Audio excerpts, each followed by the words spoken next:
ইয়াতে কিবা হৈ আছে নেকি আৰু নাৰদক দেখাৰ লগে লগে শিৱই মনে মনে ভাবে ওই লটপটটো আৰু ক'ত খবৰ পালাকে ও নাৰদ মানে লটপট সকলো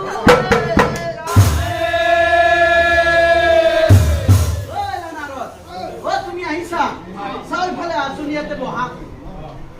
এইফালে আহা ও নাৰদ মোৰ বয়সটো চোৱাচোন এই বুঢ়া বয়সত